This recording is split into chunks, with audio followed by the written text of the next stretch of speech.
ahead, and if nothing else, pressure point stuff is hilarious because you barely touch someone and they scream and jump out of a chair. I mean, how much more fun can you have on a Saturday afternoon? So we'll be getting into that. And so on that handout, so these things are on there on the second page of some of the different possible predatory behavior.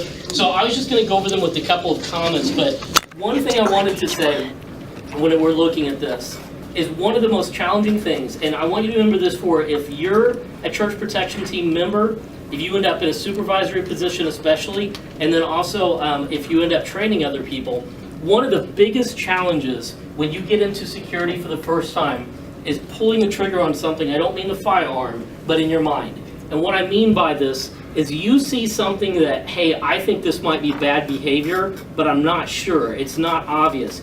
It's nerve-wracking the first time. So one thing that I'll teach is that if it's a low-level thing, so you're zone 1, who remembers what zone 1 is? Awesome. So I'm zone 1 and I say zone 2, which is lobby. Right. So this is out would be a little casual thing because radio discipline is important to show that we're trained, we know what we're doing. Zone 1 to zone 2, could you step outside please? Then he knows something's up. Like I'm not calling out for it, but I want some beef behind me, right? The first time you do that, I promise you it's nerve-wracking because it's like, am I going to look stupid?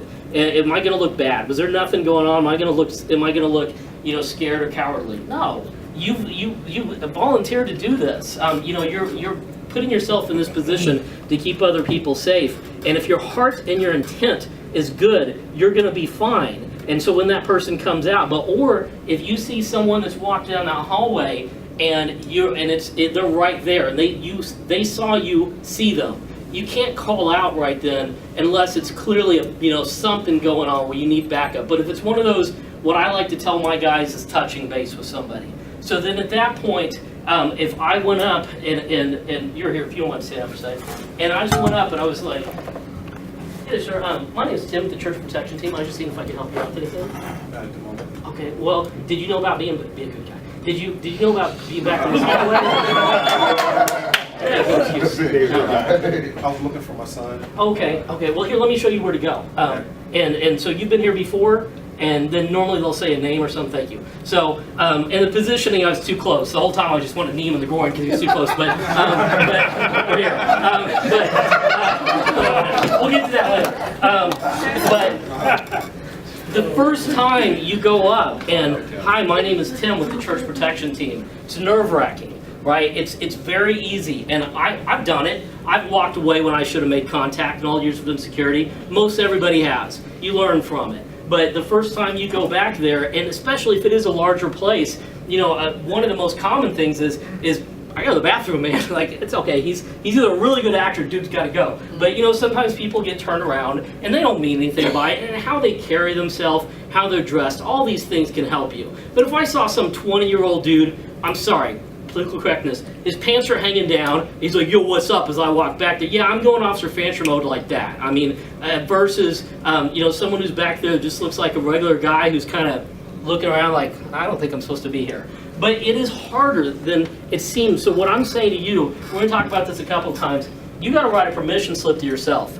I'm here to do a job. I'm going to do the best I can. And if I'm wrong, I'll learn from it. But I'm not being wrong because I'm trying to be some big tough guy coming into here. And so hear my voice. Put that in the back of your head whenever you have those situations and you're trying to decide, do I call out for backup? Do I go up and I make contact with the subject or not? Or do I walk away and pretend like I didn't see him and then that's going to haunt me for the next year? Trust your gut. And here's an example that I give. Is say I'm zone 1 and I see over in the corner, I see about a 25-year-old guy sitting there in an older car, and I see some kind of stuff up in his dashboard. Things like that can be indicators of problematic behavior. But he's back there in an older car, and he's just sitting there. He's not on the phone, and he's just staring at the church in the back corner. And I'm like, yeah, I don't. Zone 2, and he comes out, and Zone 2's like, I don't want to go up there. And so then we get the director, and the director's like, I don't know about this. At that point is what I tell people, and we'll make sure you guys all have this, to have a non-emergency police number in your phone. And at that point, you could call the non-emergency number and just say, we've got a guy sitting in the corner, we're not real sure about him, would you mind rolling a unit out here just to make contact? And then just keep an eye on him. Because going up to a car is very dangerous. He could have a bazooka in there, right? And if your gut is like, I don't know, but you talk to another officer, he wasn't sure, at that point it is appropriate to bring the director over. Now, having said that, if I'm the director and I come over, I don't have 3 guys clustered. So at that point, I tell Zone 2, step back in the lobby, but keep your eyes on us. So at least he's back in the lobby. So I've got Zone 1, I've got his backup, I've got Zone 2 over here, and then I call. Now, having said that, I used to say, I would point to a pastor and say, would you be mad if your team called the non-emergency number in this situation? I did a seminar where a couple of churches were brought in and I didn't know that pastor of that church very well. He said he'd get mad. And I was like, that is not what I expect you to say in front of all these people. Awesome. But I still don't know his reasoning for that. I asked him later and he didn't really give me one. Some people just don't like the idea of cops being called. But what I'm saying is I want my guys to be safe. We're not calling 911. We're not freaking out. So at least from my perspective, there would be no reason when it's thought out like that and it's a non-emergency number, that's key, for anyone to get mad at the team for doing the best they could.